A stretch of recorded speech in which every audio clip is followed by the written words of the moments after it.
All right, so part two here, we're going to talk about employee diversity and cost, and how is that an advantage for companies that have remote work policies. So, this is a really interesting stat. Studies have shown that having a diverse workforce drives better business results. Okay, a lot of people might be like, yeah, I mean, obviously, this is the interesting part. One report found that having a diverse management team generated 19 times more revenue than one of their less diverse competitors. I mean, that's pretty compelling.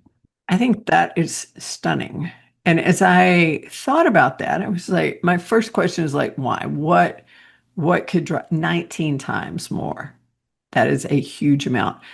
And then it got me thinking about different groups that I interact with and the difference when it's a group that we're all very similar. We're similar in age, we're similar in life experiences. And when we're together, it's very easy. All right. Nobody rubs each other the wrong way. It's just like a big hug, right? You get each other's jokes, you're pretty much in agreement. And then other groups that I'm in that have people of different ages, people of different gender, as you bring in different types of people, different backgrounds, even things like where you grew up, people that grew up in a city versus people that grew up in, on a farm, town of 200 people. You have the more differences you have, then you're like, oh, you see things differently. And I think some people that is uncomfortable for them and they don't like that. But I think the companies that can embrace that and can hear the different types of voices as they share concerns or ideas, I just think that makes helps them be able to make better services, better products. You're going to be able to serve a wider range of customers in an efficient and effective way. Those were some of my first thoughts. Like when you saw that, what were your thoughts? Yeah, very similar because like you're saying, like I like having hearing different perspectives from people that have had different experiences than I've had, that have, have been around longer than me, that have seen things that I haven't seen. And I've heard those same people say to me when I get to be the younger person in the group, which happens less and less these days, but still happens sometimes. I tend to hang out with a very mature crowd, but they're like, "Oh, I knew nothing about that. Tell me a little bit more about that. What's this, new spangled thing that kids are doing these days?" And it's like, "Oh yeah, my daughter was doing this. She uses this application. This is how she handles these types of situations." So it's like we can learn more. I know a term that I've heard used a lot from groups like that. It's like the mega mind, right? It's like you're able to take things to a whole nother level because of these different perspectives and the way that people from different disciplines talking about how they do things in that discipline. And it's like, oh, I never thought about approaching it from that angle before. If we did that in this case, we would be able to do this. I mean, wow, never even thought about doing it that way. That lit up several connections in my mind. So I was thinking, first one, organizations is sometimes struggle with communication and you'll have silos of knowledge. And so even trying to get cross-functional communication within your organization. So the more you can do that, that's going to be helpful. I was also thinking about in sports that, oh gosh, this has been years ago when Ohio State was playing for the national championship. And it was interesting because it's one of the debates you'll hear in sports circles, especially with younger athletes, is should they be multi-sport athletes or should they focus on one and just be really good at that one sport? And that year, it was amazing that I can't remember exactly how many, but the majority of the team were all multi-sport athletes in college. So being playing different sports, having that like diversity of skills actually help them in playing football. So I was thinking about that. And then the other thing I was thinking about is how many times I'm reading a book that has nothing to do with something that I'm like familiar with. Sometimes I'll just get interested in a topic not related to anything that I currently have to do in work or that I have much background in. And as I read it, I think it's so fascinating to where you're like, oh, that's like this in a completely different discipline. So as you were saying, that diversity of thought, I think is really, really important because you can have expertise in a domain area, but I think the more you are talking with people in other areas, that's where you will get these surprise innovations. You'll find new ideas. Sometimes you find a solution to a problem you have in your area by just talking to someone who is in a completely different industry, completely different function. And I think that's where you build that strength and a different type of resiliency. It's almost like resiliency of thought that you have because you're not just locked into a single thought, a single way of doing. Yeah, one of the quotes from one of our information resources was people want to know that the organization they work with is open to new ideas and points of view. And so, yeah, when I read that and looked at it honestly, I'm like, well, most people do. And then I was like, okay, maybe not most, but some people, some people find value in that. And in reality, I think what you kind of alluded to earlier, that kind of vanilla group, that vanilla way of thinking, um, is, a lot of people say they are open to new ideas and say they're open to different points of view.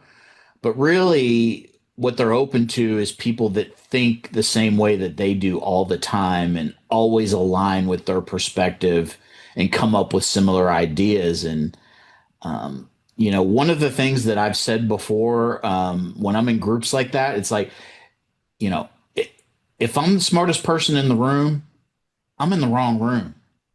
That's not a room I want to be in. I don't want to be in a room where I say something and everybody's like, yeah, and I'm like, any, feedback? Like, is there any gotchas there? No, that's a great idea. You're awesome. And I'm just like, something doesn't feel right here because, yeah, I'm not that person. So either people are holding back or you're just telling me what you think I want to hear. It's like, I want to hear the other perspectives. I want to hear other ways to that we can look at this. I want to, even if it's like, this probably like, think about just you and I working together. Like, how many times, like, have we been like, maybe I shouldn't say this, but, and like one of us says it, and it's like, oh, wait, no, there's something there. There's something there. And like that gets us going, because there's lots of times where, you know, we will be at a spot where we just it's not right, but we're feeling like how do we go forward on this? I don't know. We need to get this done, but something doesn't seem right. And it's like one person says something that seems off the wall, and that kind of breaks us through to, oh, this is what we need to do. Well, and that being able to listen to different points of view and also take feedback, I think that's what helps us to get through some of those points to where I'm like, okay, this is what I'm seeing, and I'm pretty certain I'm right. But, and then to be able to listen, because you have to take some of the ego down to where you're like, well, oh, okay, I see, and to see it through a different lens. And I think that's the power of the having the diversity, which just means things that are different, different people, different perspectives, different backgrounds, different education. And I think it can be really powerful. And the more people feel included in that, so I think they're a more productive, they're a more satisfied employee. And the point that you made about the comfortability and the uncomfortability, I think that people take that the wrong way. Like, yeah, it can be a little more uncomfortable the more diversity a group has, because people say things that you might not want to hear, or people say things that you don't fully understand the context of. So when you first hear it, you might be shocked. Um, but I think that, I, I don't think it's good when we're comfortable all the time. Like I want to be in a situation where like I don't want to be in a threatening situation, but I also feel like I need to be pushed a little bit sometimes to continue to learn and grow and evolve versus stagnate or, decline. So with the diversity of the workforce, and how does that connect in with the cost? Yeah, so that's kind of the other part of this section of the conversation. So, one of the statistics we have here is a typical company can save around $11,000 per year for every employee who works from home at least some of the time. And they're factoring in here like the overhead, the real estate costs, the transit subsidies if they exist, continuity of operations, fewer absences, sick leave, reduced turnover. And so that's significant. That's 11,000 per year some of the time. And like even if you look at that, like we talked about like how actual are the real estate savings? I mean, the transit subsidies, I don't really know anybody that's getting that, but let's say if we even take that out, like if the number's inflated, like even half of that amount would be pretty significant per employee just for having remote work policy part of the time. Well, and I think a big driver of that, let's say if we do take out like the real estate part, the other thing that flagged that I immediately noticed was the reduced turnover because you're onboarding how much it costs that first year to have a new hire and to get them up to speed with everything that you need to do with them. That can be huge. So definitely, even if it's that number is inflated a bit, I think the savings would be significant. I saw the other note that we made about this was in 2023, so a couple of years ago, an 8% pay increase is equivalent to offering hybrid work, and all and if you're in office like a full RTO full time, should be about a 15% pay increase. Yeah, that's pretty jarring.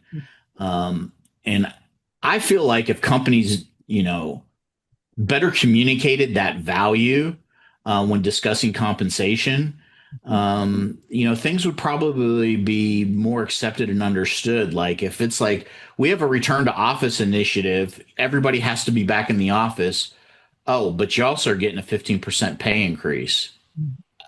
I think people might react a little bit differently to that. They still might not be happy they have to come back to the office, but it's like, well, I'm getting a 15% pay increase. So, I mean, at least I have that. I mean, I don't think that's happening. I haven't heard one person say they got a pay increase and they're told to come back to the office. But Mhm. if that was the case, man, I think it'd be a little bit of a different reaction. A little bit to offset the increase in costs with that. Mhm. And then related to costs, cost advantages for companies that are doing remote work too. Somewhat related to that is how some companies have realized they can outsource some things and not have to have their own employees. And I know this was related to this happening during the pandemic. I think this even started happening before the pandemic, where some companies were looking at different services they can contract out instead of having employees, or even like full departments where they're like, hey, let's just outsource like our tech support, for instance, instead of having our own tech support employees, let's just hire this company to do that work for us. Yeah, I think they did several did like training, marketing, some of those that are not your main core businesses that they discovered with that. And the last little note we had on this was that the remote may not be as good as in person, but good enough and other things can be better. So I think with that is to take the whole package, if you look at it in total. But I think What I hear a lot of people doing is they'll extract one little part and hate on one little part of it, or like, this is terrible. I hate when, a microphone's left open in a Zoom meeting and be like, okay, that's enough to cancel your whole remote work. That's ridiculous. But to look at it holistically of like, okay, does this meet our business goals and objectives? Does this help us reduce our costs? Does this help us improve our operational resilience? Does it help morale with our employees? And if all of those are pointing to yes, then it does make sense to keep some type of your remote work processes and some of your employees. Yeah, it's like the old-fashioned pro-con list, right? It's like let's like I like how you framed it of looking at things holistically. It's like, okay, what are the pros? What are the cons? What are the things that we might be able to adapt and shift to be more on the pro side than the con side? Um, and yeah, and I think, that was like one of the interesting things when we did have the return to office conversations about how companies were saying, like, collaboration was suffering, productivity was down. But then when you looked at their revenue, it had skyrocketed. And so it was like, okay, wait a minute here. If the productivity is down and collaboration is lacking, why are we making more money at this company than we've ever made before? What, yeah. And again, that's when you start being like, something's not smelling right here. Something does not smell right. All right, so I think that wraps up this part. And next, we're going to go into how can a company improve its recruitment of employees with the advantages of remote work.